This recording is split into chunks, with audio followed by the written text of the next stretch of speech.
ॐ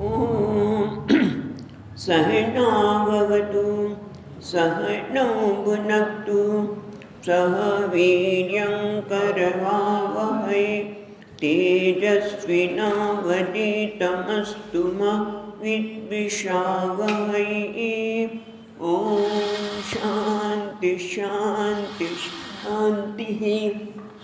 ॐ श्रुतिस्मृतिपुराणानाम् आलयं करुणालयं नमामि भगवत्पादं शङ्करं लोकशङ्करं शङ्करं शङ्कराचार्यं केशवं बादरायणं सूत्रभाष्यकृतौ वन्दे भगवन्तौ पुनः पुनः।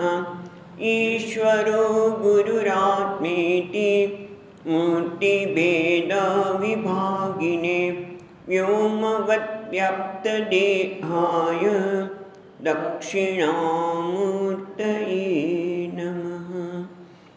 ॐ पार्थाय प्रतिबोधितां भगवता नारायणेन स्वयं व्यासेन ग्रथितां पुराणमुनिना मध्ये महाभारतम् अद्वैतामृतवर्षिणीं भगवतीम् अष्टादशाध्यायिनीम् अम्ब त्वामनुसन्दधामि भगवद्गीते भवद्वेषिणीम्। यं ब्रह्मा वरुणेन्द्ररुद्रमरुतः स्तुन्वन्ति दिव्यैस्तवैः वेदैः साङ्गपदक्रमोपनिषदैः गायन्ति यं सामगाः। ध्यानावस्थिततद्गतेन मनसा पश्यन्ति यं योगिनः यस्यान्तं न विदुःसुरासुरगणाः देवाय तस्मै नमः।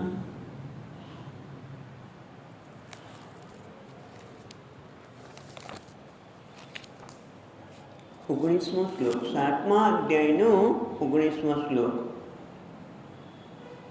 બહુનામ જન્મનામ અંતે બહુનામ જન્મનામ અંતે જ્ઞાનવાન માં પ્રપદ્યતે જ્ઞાનવાન માં પ્રપદ્યતે વાસુદેવः સર્વમિતિ वासुदेवः सर्वमिति समहात्मा सुदुर्लभः समहात्मा सुदुर्लभः। भगवान 16મા શ્લોકથી 4 પ્રકારના ભક્તની વાત કરી રહ્યા છે।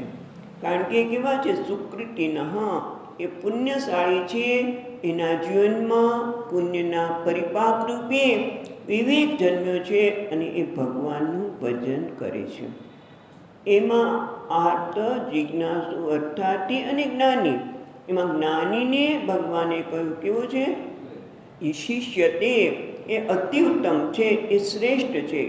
કેમ જ્ઞાની કેમ શ્રેષ્ઠ છે એની સ્તુતિ કરતા ભગવાન કહે છે નિત્યયુક્ત એ હંમેશા મારી સાથે જોડાયેલો છે। અને એક ભક્તિ એની ભક્તિ કેવી છે, એક એટલે કે અન્ય આશ્રયણમ ત્યાગ, એને બીજું કોઈ એના માટે છે જ નહીં। અન્યસ્ય ભજનીય ત્યાગ, બીજું કોઈ ભજનીય એના માટે દેખાતું જ નથી, પરમાત્મા જ ભજનીય છે, એને બીજા બધાનો ત્યાગ કર્યો છે, બીજા બધી વસ્તુનો એણે ત્યાગ કર્યો છે। અને એના પરિણામે ભગવાન કહે છે પ્રિયો હિ જ્ઞાનિન અતિ અત્યર્થમ અહમ, અને એ જ્ઞાની માટે હું અત્યંત પ્રિય છું। કેમ? કારણ કે પ્રસિદ્ધે લોકે આત્મા પ્રિયો ભવતિ, આ પ્રસિદ્ધ છે, આ બધાને ખબર છે કે આત્મા બધાને પ્રિય છે। અને જ્ઞાનીને હું અત્યંત પ્રિય એટલા માટે છું કારણ કે એ જાણે છે કે એની પાસે જ્ઞાન છે કે આત્મત્વાત વાસુદેવ પ્રિયો ભવતી, વાસુદેવ જ મારો આત્મા છે એવું જ્ઞાની જાણતો હોવાથી એને પરમાત્મા અતિ પ્રિય છે. એટલે કે છે કે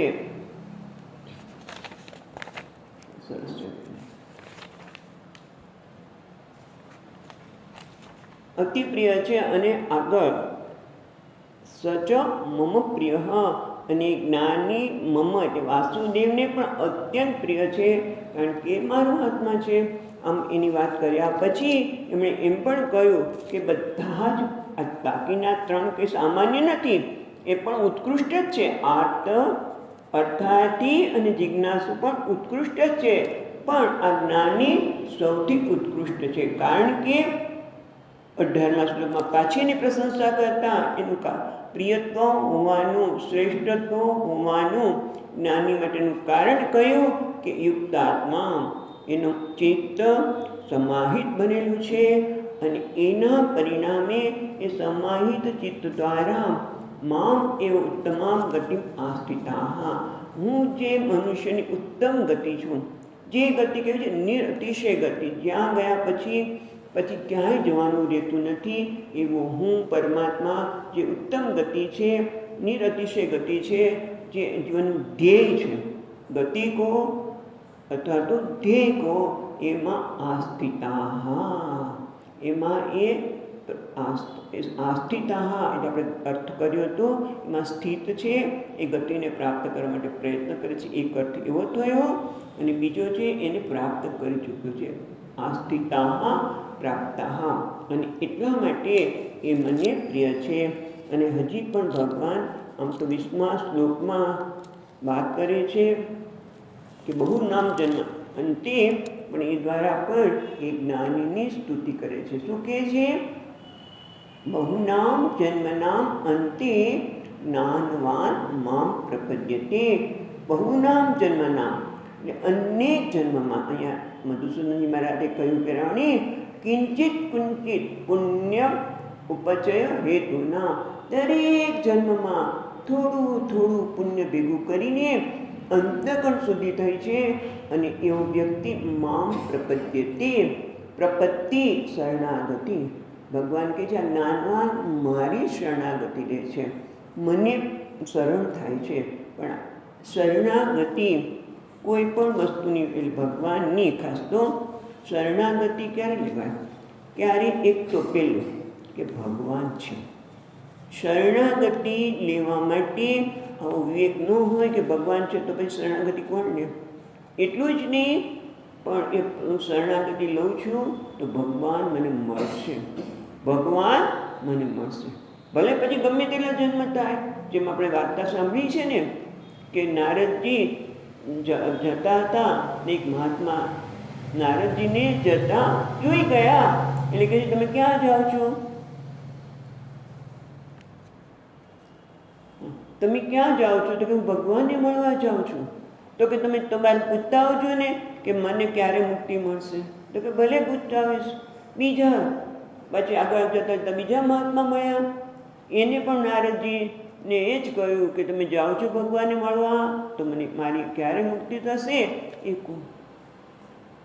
મને ખબર છે આપણને કે જ્યારે પાછા આવ્યા નારદજી, ત્યારે પેલા એક મહાત્મા કહ્યું તમને હવે તો 4 જ જન્મ બાકી રહ્યા છે, તો એ 4 જન્મમાં તો મુક્તિ મળી જશે. ખુશ થઈ ગયા. બીજાને કહે છે કે તમે જે ઝાડ નીચે બેઠા છો એ ઝાડમાં જેટલા પાંદડા છે એટલા પાંદડા જેટલા તમારે જન્મ લેવા પડશે. તો એ ખુશ થઈ ગયો માણસ. એટલે કીધું 4 જન્મ બાકી. તો ઓહો 4 જન્મ બાકી છે, હું તો કેટલી બધી ભગવાનની ભક્તિ કરું છું, તો એ 4 જન્મ. અને પેલી વ્યક્તિને કીધું કે આટલા પાંદડા છે એટલા જન્મ પછી મુક્તિ મળશે. તો કહે છે કે ખુશ થઈ ગયો કે કંઈ નહીં, ભગવાને મારી ભક્તિની નોંધ તો લીધી ને, તોય આટલા જન્મ પછી મને મુક્તિ આપશે. અને કહે છે કે તરત જ મુક્તિ મળી ગઈ. એ વાર્તા આવે છે, પણ મહત્વની વાત એ છે કે આપણે પ્રપત્તિ શરણાગતિ ક્યારે લઈએ? કે ભગવાન છે અને મને મળશે, ગમે ત્યારે પણ મળશે તો ખરા જ.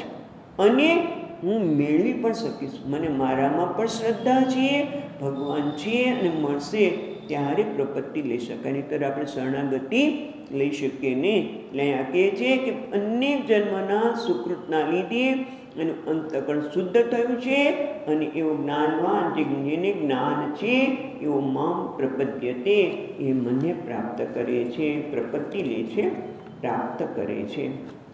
કઈ રીતે પ્રાપ્ત કરે છે ભગવાનને? વાસુદેવ સર્વમિતિ, આ બધું જ વાસુદેવ છે. વાસુદેવ એટલે શું? તો આપણે કઈ વખતે થોડુંક જોયું હતું કે વાસુદેવનો અર્થ વસુશ્ચ એવા દેવશ્ચ, જે વાસુ પણ છે અને દેવ પણ છે. અને વાસુ એટલે શું? વસતિ અસ્મિન ઇતિ વાસુ અધિષ્ઠાન, જેમાં આ બધા રહેલા છે તે. જેમ કે દોરડું છે, એ દોરડાની અંદર સર્પ પણ છે, ભૂછિદ્ર પણ છે, માળા પણ છે. આ સર્પ, ભૂછિદ્ર અને માળા એ દોરડામાં રહેલા છે. વસતિ, દોરડું આ બધામાં રહેલું છે. ભૂછિદ્ર બધા નથી રહેતા, પણ દોરડું, આ સર્પ, કોઈના માટે સર્પ છે દોરડું, કોઈના માટે સર્પ નથી પણ ભૂછિદ્ર છે, કોઈના માટે માળા છે, કોઈના માટે દંડ છે. તો આ બધામાં દંડ, માળા, ભૂછિદ્ર અને સર્પમાં રજ્જુ વસતિ કેવી રીતે રહે છે? અધિષ્ઠાન રૂપે. બરાબર ને? અધિષ્ઠાન રૂપે આ બધામાં, કારણ કે દોરડું ન હોય તો સર્પ, ભૂછિદ્ર, માળા કશું જ હોઈ શકે નહીં. એટલે વસતિ, આ બધામાં દોરડું રહેલું છે. એ રીતે પરમાત્મા વસુ એટલે વસતિ, જે બધામાં રહેલો છે. કેવી રીતે? અધિષ્ઠાન રૂપે. એટલે કે બ્રહ્માજીથી માંડીને, ઈશ્વરથી માંડીને, ચંદ્ર, સૂર્ય, પૃથ્વી બધું, આમ કહેવા જઈએ તો સમુદ્ર, પહાડ, બધું એક એક વસ્તુ આવી જાય. આ એકલું પૃથ્વી નહીં, આખું બ્રહ્માંડ, ગેલેક્સી પણ નહીં, અનેક અનેક કોટી કોટી બ્રહ્માંડ કે છે ને, રોમ રોમ આપણે વેદ કહે. તમારા એ રામચંદ્રજીની શ્રુતિ કથા કહે છે કે વેદ તો કે તમારા એક એક રોમમાં એક એક બ્રહ્માંડ રહેલું છે. એ બધા જ બ્રહ્માંડનું જે અધિષ્ઠાન છે. ખ્યાલ આવે છે? વસ્તુ એટલે આ બધાનું જે અધિષ્ઠાન છે, એના વગર એ રહી શકે નહીં. તો એ જળ છે? તો કે ના ના ના. કેમ? વાસુદેવ વસુશ્ચ અસ દેવ.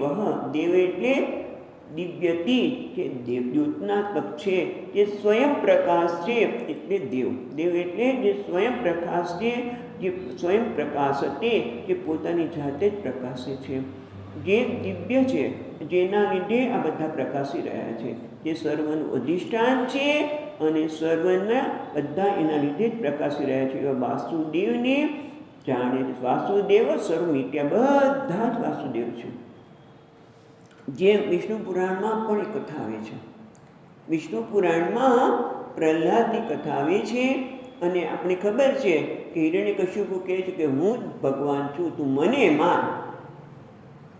એ કહે મારા ભગવાન તો વિષ્ણુ છે. તો કે એ વિષ્ણુ નથી, વિષ્ણુ ભગવાન નથી. અને એને પછી ડરાવવા માટે કે તું નહીં માને તો તને મૃત્યુદંડ આપીશ, અને સમુદ્રમાં ફેંક્યો. તો સમુદ્રમાંથી પણ બહાર આવી ગયો. કોઈ મગર માછલી કશું કશું કરી શક્યા નહીં. સમુદ્રદેવે પણ બહાર મૂક્યો, પહાડ ઉપરથી પાડ્યો. કોઈ કંઈ થયું નહીં. ડર લાગતો હતો કે આને કંઈ જાદુગર છે કે શું? પણ એ જાદુગર નહોતા.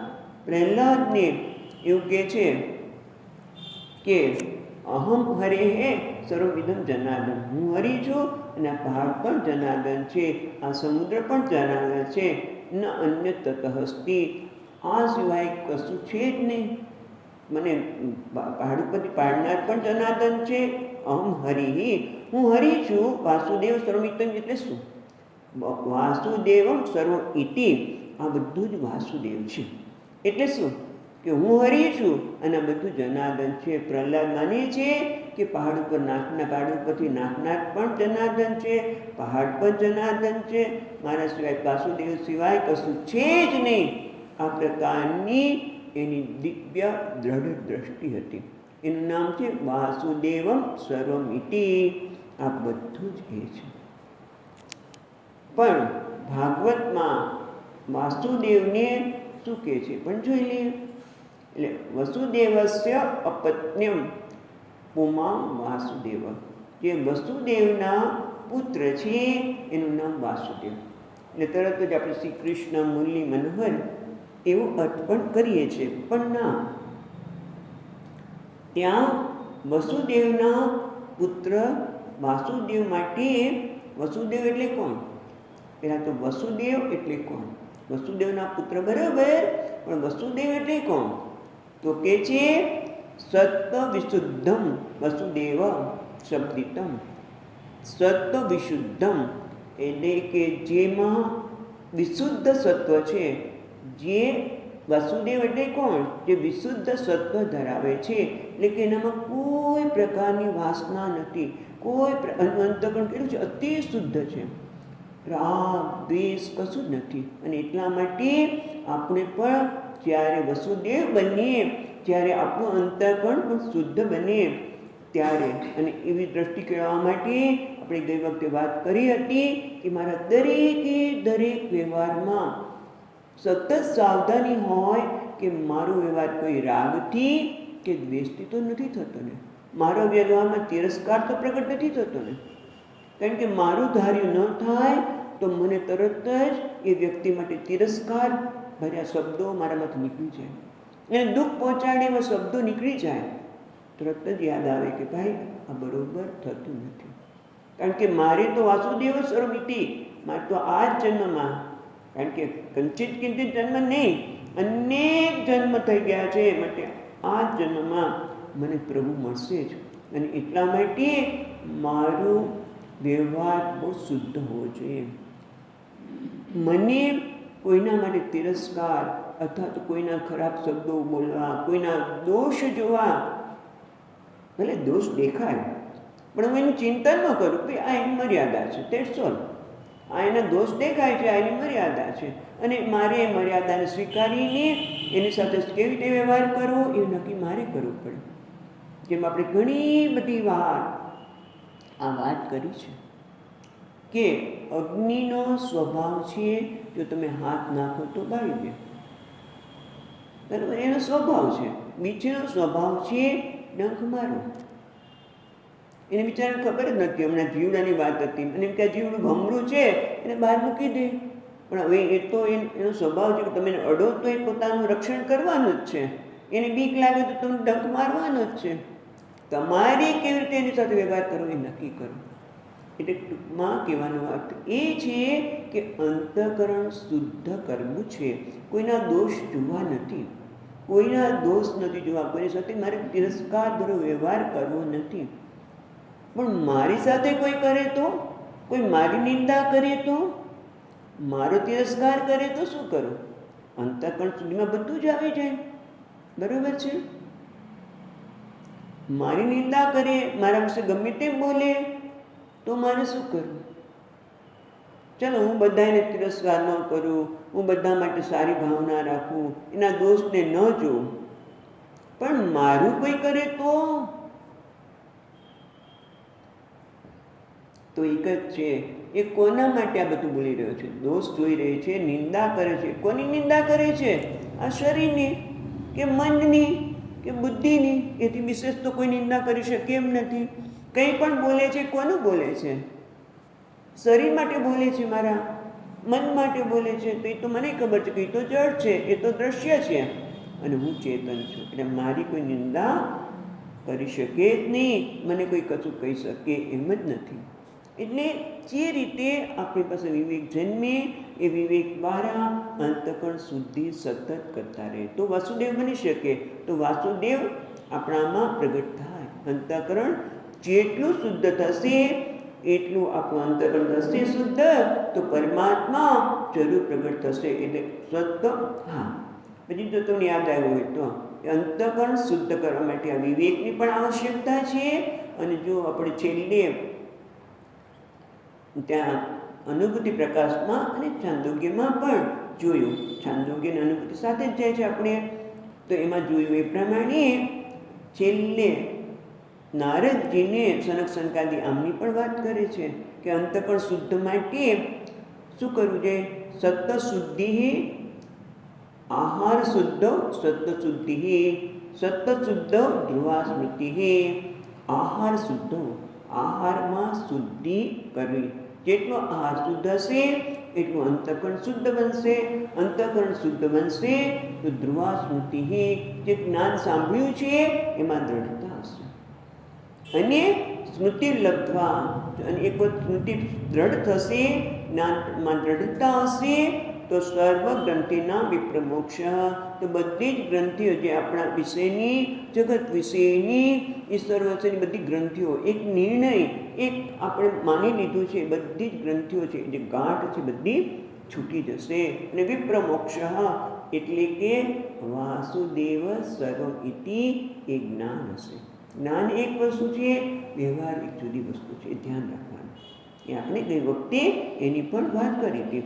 પણ મહત્વની વસ્તુ એ છે કે આહાર શુદ્ધ, આહારમાં શુદ્ધિ લાવે એટલે શું કરવું? એટલે આપણે તરત જ કહીએ કે અન્નની શુદ્ધિ, અન્ન કેવી રીતે આવ્યું છે એની શુદ્ધિકરણ કરવી, કોણે બનાવ્યું છે, કયા પાત્રમાં બન્યું છે, એ અન્ન જે ખાઈએ છીએ એ દૂષિત તો નથી ને, દૂષિત તો નથી ને, લસણ ડુંગળી વગેરે દૂષિત ગણવામાં આવી છે, એ બધા દૂષિત અન્ન તો નથી ને, એની સતત કાળજી રાખી અને આપણે અન્ન લઈએ કે જેથી આપણું મન, કારણ કે આપણે વાત કરીએ કે અન્નનો એક સાત્વિક અંશ છે, તેનાથી મન બને છે.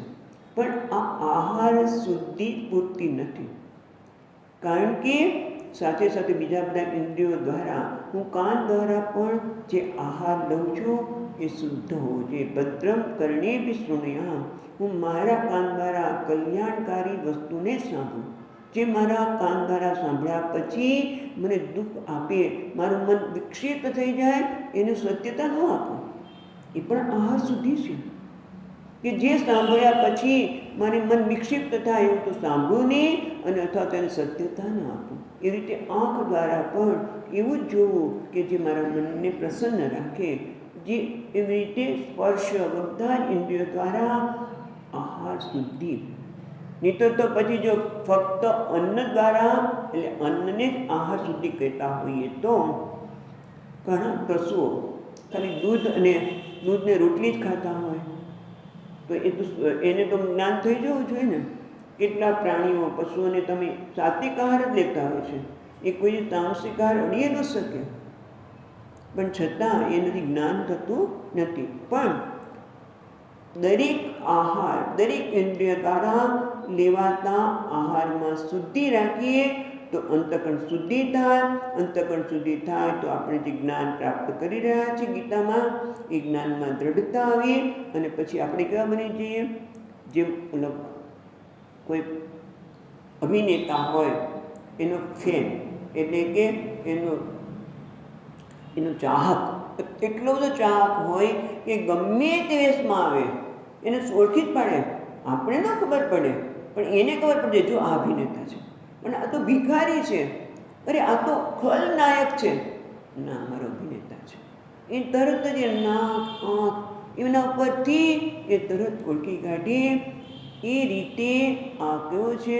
વાસુદેવ સ્વરમિતિ. એ બધામાં એને વાસુદેવના એ દર્શન કરી શકે છે. અને કેવા છે? સમહાત્મા. એ કેવો છે? મહાત્મા. એ વખતે મહાત્માનો વિશે વાત કરી હતી કે જેનું હૃદય ક્ષુદ્ર નથી, મહાન આત્મા, જેનો આત્મા, જેનું મન કેવું છે? મહાન, જે વિશાળ છે, જે ક્ષુદ્ર નથી. નાની નાની વસ્તુથી એનું મન વિક્ષિપ્ત થતું નથી. આપણે તો નાની નાની વસ્તુથી મન વિક્ષિપ્ત થઈ જાય, અને આમ કર્યું, પેલું આમ થયું, પેલું આ થયું, આમ મળ્યું, આ ન મળ્યું, અને એમાં જ આપણું મન વિક્ષિપ્ત થઈ જાય. પણ આ મન કેવું છે? મહાન. કેમ મહાન આત્મા છે? કારણ કે મહાત્મા કેમ છે? એ મહાન આત્મા કેમ છે? કારણ કે એને જ્ઞાન છે. કયું જ્ઞાન છે? વાસુદેવમ સર્વમિતિ. આ વાસુદેવ સર્વ છે, અને એટલા માટે એ મહાન છે, એટલા માટે વિક્ષિપ્ત થતો નથી. અને પછી શું કહે છે? સુદુર્લભ. એ દુર્લભ છે. હવે બહુ સુંદર આની વ્યાખ્યા કરે છે. વ્યક્તિ તો દુર્લભ છે, પણ અહીંયા વાત એ કરે છે, બીજી પણ દુર્લભતા બતાવે છે.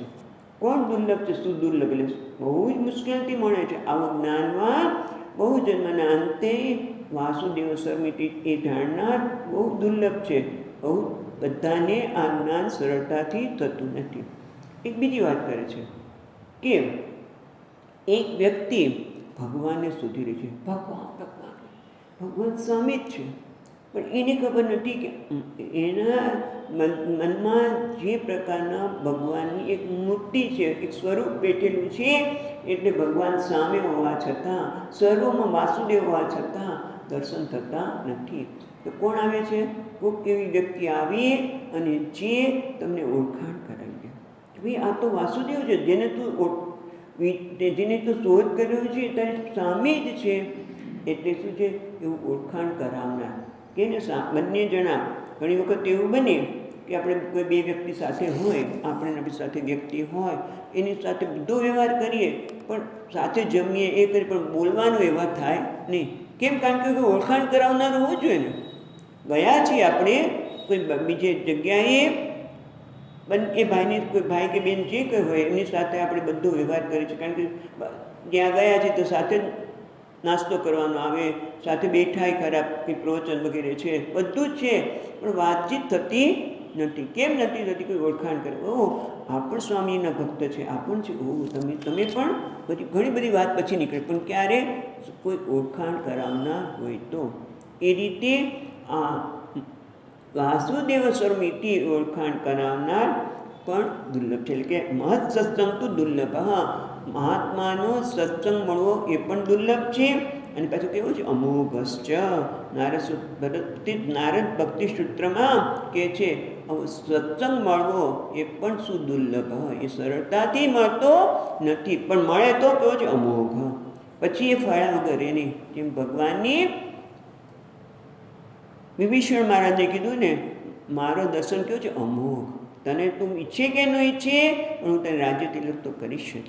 મારા દર્શન જ અમોઘ છે, એમાં સત્સંગ પણ કેવો છે? અમોઘ છે. હવે એક મહાત્માઓ છે આવર્ત પણ કહે છે સુદુર્લભ, ને સુ ને દુ બે ઉપસર્ગ અને લભ. સુદુર્લભ, લભ એટલે પ્રાપ્ત કરવું, એ તો બધાને ખબર છે, પ્રાપ્ત કરવું, બધાને પ્રાપ્ત કરવામાં જ રસ છે, પણ કેવું છે? સુલભ અને દુર્લભ. સુલભ કોને છે? કે જેની કિંમત છે આ જ્ઞાનની, એના માટે મહાત્મા સુલભ છે. જેને જ્ઞાનની કિંમત છે, જેને મહાત્મા માટે પ્રેમ છે, આદર છે. બાકી ઘણી વખત મહાત્મા આખી જિંદગી બાજુમાં રહેતા હોય, પણ કોઈ દિવસ ખબર જ ન પડે કે આ મહાન વ્યક્તિ હતી, આપણે એ બાજુમાં જ રહેતા હતા, પણ આપણે તો કોઈ લાભ લીધો જ નહીં. જેમ આપણે અત્યારે બધા બાપા સીતારામને મઢુલી થઈ ગઈ, પણ હતા ત્યારે કોણ ઓળખ્યું એમને? શું દુર્લભ સુસુલભ. દુર્લભ એના માટે છે કે જેની કિંમત જ નથી, આપણી સાથે જ રહેતી હોય, બધું જ હોય, પણ છતાં આપણે એને ઓળખી શકીએ નહીં. એટલા માટે આમાં પણ અર્થ કર્યા, સુદુર્લભ સુલભ. પણ અહીંયા આપણે ભગવાન કહે છે એ પ્રમાણે જોઈએ તો એ છે કે બહુના અનેક જન્મના પુણ્યના અંતે આ જ્ઞાનવાન મને પ્રાપ્ત કરે છે. કઈ રીતે? કે વાસુદેવ સર્વ ઇતિ, આવો જે એ જ મહાત્મા છે અને એ ખરેખર દુર્લભ છે. તો વાસુદેવ સર્વ ઇતિ, વાસુદેવ જ બધું છે. તો તરત જ્યારે આવું કહીએ કે બધું જ વાસુદેવ છે, તો તરત જ પ્રશ્ન થાય કિમ ઇતિ તર્હિ સર્વેષાં પ્રત્યક્ત્વેન ભગવતી યથોક્ત જ્ઞાનમ ન ઉદેતિ. જો ભગવાન જ બધું હોય તો બધાને કેમ આવું જ્ઞાન નહીં થતું હોય? કેમ ભગવાનને બધા પ્રાપ્ત નહીં કરતા હોય? તો એના માટે હવે પછીના શ્લોકમાં કે વાસુદેવને બધા કેમ પ્રપત નહીં થતા હોય, પ્રાપ્ત કેમ નહીં કરતા હોય, એના માટેનું કારણ હવે 20મા શ્લોકમાં ભગવાન કહે છે. કામૈસ્તૈસ્તૈરુતજ્ઞાનાः પ્રપદ્યન્તિન્યદેવતાः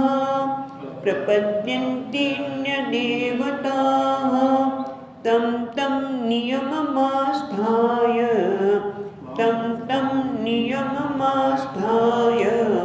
પ્રકૃત્યા નિયતા સ્વયા.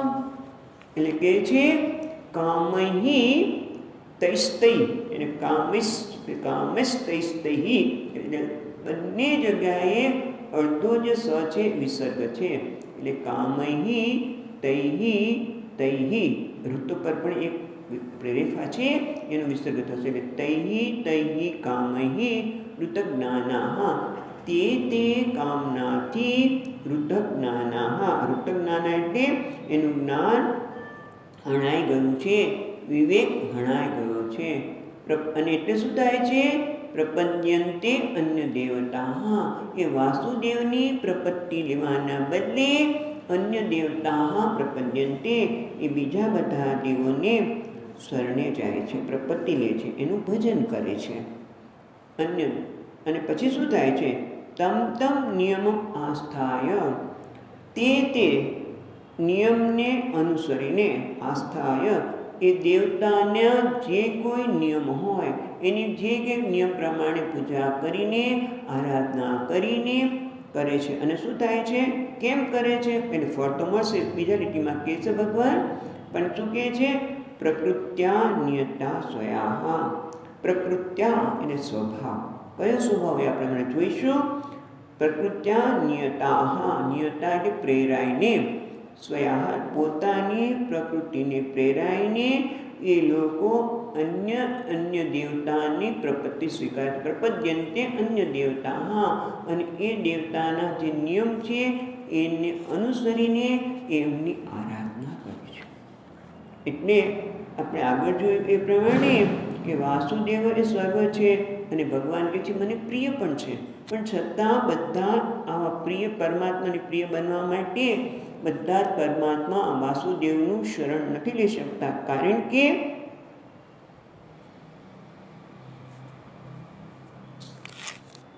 કે કામૈ તૈ પૃતજ્ઞાના. કારણ કે કામનાથી એમનું જ્ઞાન એટલે વિવેક હણાઈ ગયો છે.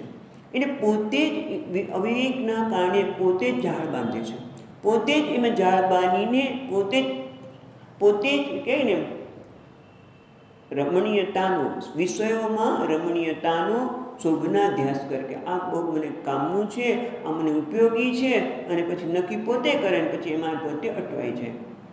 એના માટે આપણે દ્રષ્ટાંત જોઈએ કે આજકાલ લગ્ન થતા હોય ત્યારે લોકોને કે જ્યોતિષની જરૂર નહીં, બધું પોતે જ નક્કી કરી લે કે ભાઈ અમારે ત્યાંથી જાન 6 વાગે નીકળશે, 6:30 તમારે ત્યાં પહોંચી જશે અને પછી 7 વાગે અશ્વમેળાપ થશે. પોતે જ નિર્ણય કર્યો. બન્યું એવું કે ભાઈ મહેમાન આવે નહીં, બરાબર 6 વાગે કોઈ આવી જ ન પહોંચે, 6 વાગે બરાબર જાન નીકળી શકી નહીં. 6, 10, 15 થઈ ગઈ, 6:15 જેવું થઈ ગયું. 6:30 એમના ઘરેથી જાન નીકળી તો 7 વાગે ક્યાં લગ્ન થવાના હતા. એટલે પછી 6:15 થયા અને જેણે જે ઘરના વડીલ છે જેણે નક્કી કર્યું હતું કે ભાઈ આટલા વાગે જાન નીકળશે, આટલા વાગે પહોંચશે, અહીંયા પહોંચ્યા પછી આટલા વાગે લગ્ન થશે. એ તો થયું જ નહીં. એટલે શું થયું? અકળાય પગ પછાડે બધું કર્યું. પણ કેમ? એટલે તે જ નક્કી કર્યું. તે કોઈને પૂછ્યું છે? હું જ નક્કી કરું અને પછી હું જ અકળાઉં. એ રીતે મેં જ નક્કી કર્યું કે આ જગતના પદાર્થો, વિષયો, દેવતાઓ મને સુખી કરશે, માટે હું એમને શરણે જાઉં. રમણીયતાનો આરોપ કર્યો અને પછી એની પ્રાપ્તિ કરવા માટે પ્રયત્ન કર્યો. પણ આ જરા જુદા છે. શું છે? પ્રકૃત્યા નિયતા સ્વયા. પોતાની પ્રકૃતિને આધારે, એટલે કે છે પૂર્વ અભ્યાસ વાસના વસીકૃતા. પૂર્વજન્મમાં પણ જે પ્રકારની આરાધના કરી છે, જે પ્રકારની સમજણ કેળવી છે એ પ્રમાણે જ જે તે દેવતાઓના શરણે જાય છે.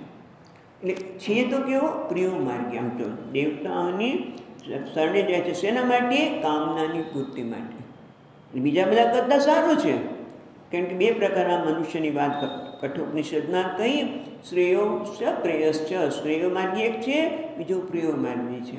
શ્રેયો માર્ગી એટલે જે ને પરમાત્માને પ્રાપ્ત કરે છે. વાસુદેવ સર્વમિતિયું જ્ઞાન પ્રાપ્ત કરવું છે અથવા તો પરમાત્માને પ્રાપ્ત કરવા છે. અને છતાં એને જીવનમાં પણ કામના ઉત્પન્ન તો થાય જ છે. એવું નથી કે એના જીવનમાં કામના નહીં ઉત્પન્ન થાય, ઈચ્છા ઉત્પન્ન થાય છે. ભાઈ આ ઈચ્છા થઈ એની પૂર્તિ થાય તો સારું, ભાઈ છોકરાનું આમ થઈ જાય, આનું આમ થઈ જાય, થાય. પણ બીજો એક છે પણ એ છતાં એને શું છે, આધ્યાત્મિક ઉન્નતિ કરે છે. વ્યવહારિક જગતમાં કદાચ એની ઈચ્છાઓ જાગૃત થાય છે, પણ એના જીવનનો ધ્યેય શું છે, આધ્યાત્મિક ઉન્નતિ, પરમાત્માની પ્રાપ્તિ. એ કોણ છે, શ્રેયો માર્ગી.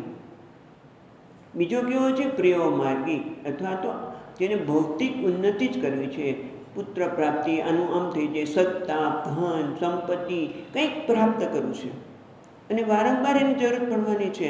એટલે ભૌતિક ઉન્નતિ માટે અથવા તો સત્તા વગેરે પ્રાપ્ત કરવા માટે એ પ્રયોગ માર્ગ માટે કોની પાસે જાય છે, દેવતા પાસે. ભાઈ કે બહુ એવું કે અહીંયા આગળ જ કીધું કે રોગ બહુ થયો હોય તો સૂર્ય દેવતાની પાસે જાઓ, ધન સંપત્તિ માટે કુબેર પાસે જાઓ, આના માટે આની પાસે જાઓ, અને જે તે દેવતાઓ પાસે એ જાય છે.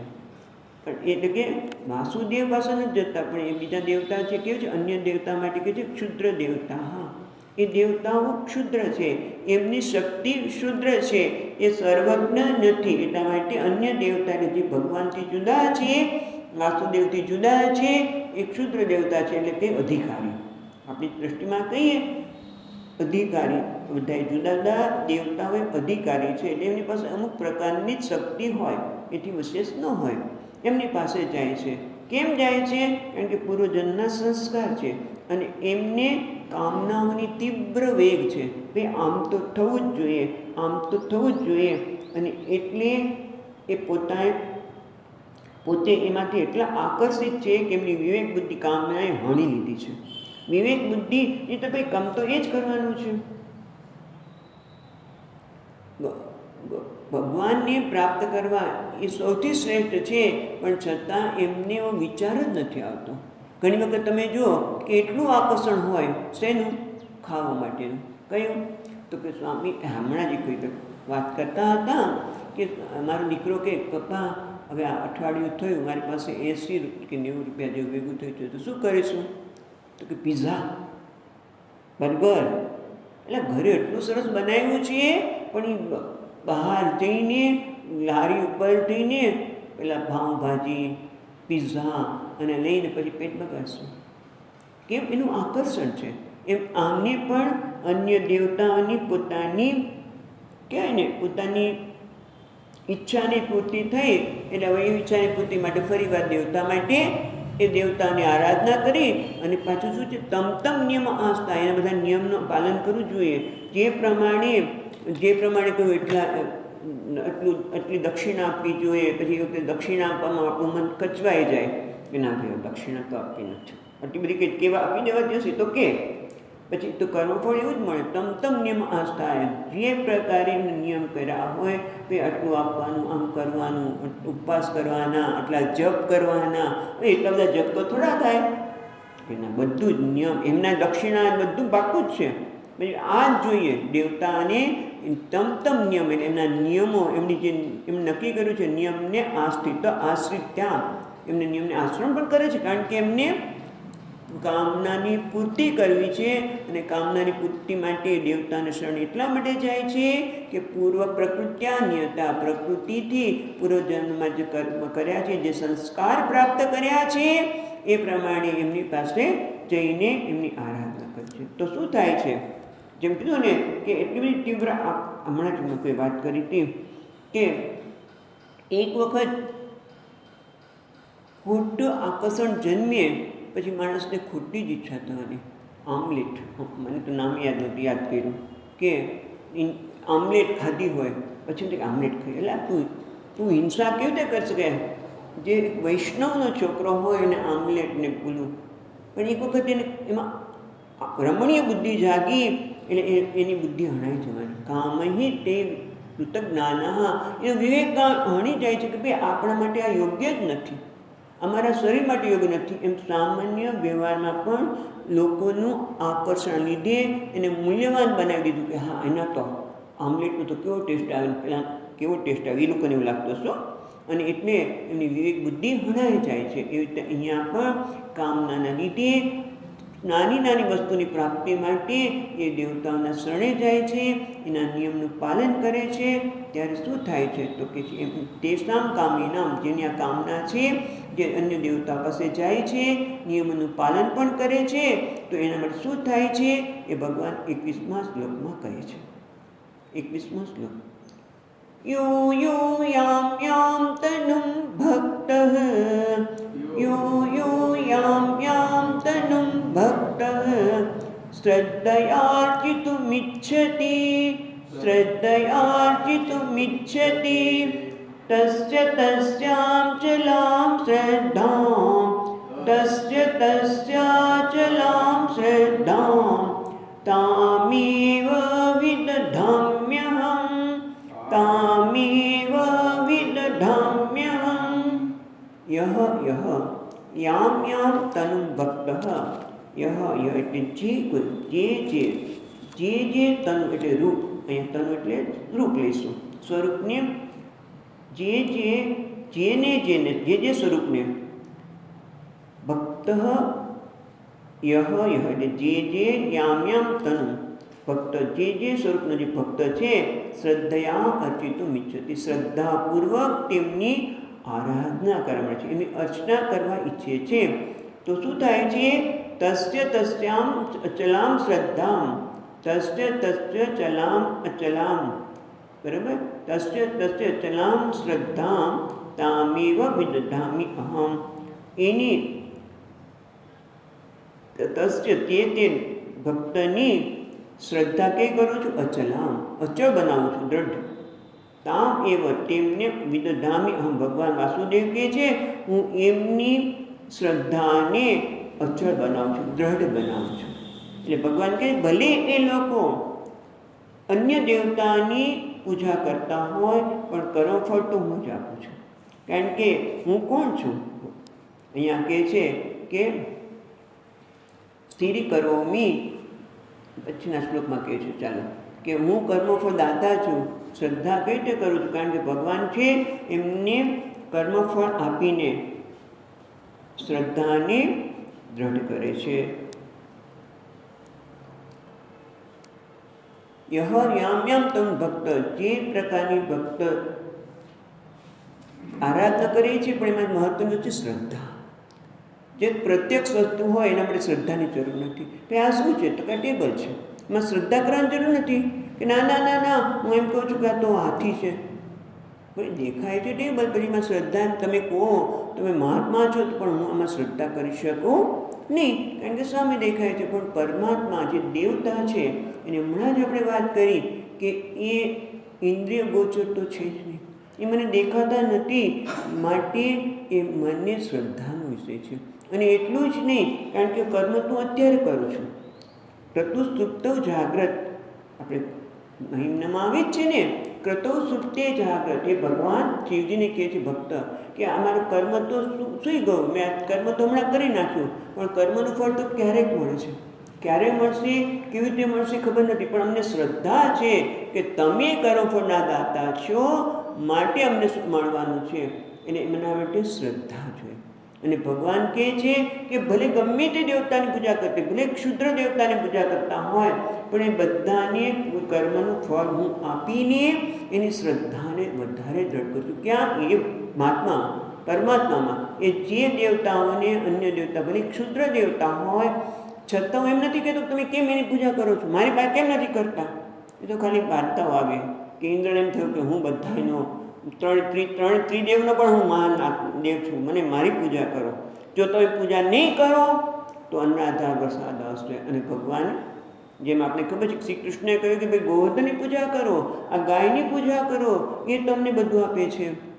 એટલે ઇન્દ્ર કોપાયમાન થયા, પણ ભગવાન વાસુદેવ કોપાયમાન નથી થતા, એ તો બધા જેની પૂજા કરવી કરો, તમે ભગવાનનું શરણ લીધું છે ને, જે તે દેવતાને તમારી ઈચ્છાની પૂર્તિ માટે શરણે ગયા છો, લો હું તસ્યામ ચલામ અચલામ શ્રદ્ધા, એની શ્રદ્ધાને દ્રઢ કરું છું અને સ્થિર કરું છું. કેવી રીતે?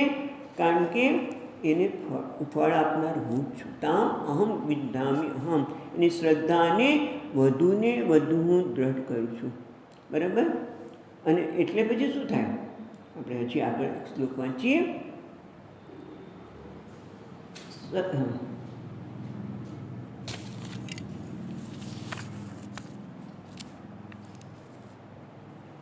सतया 22 श्लोक.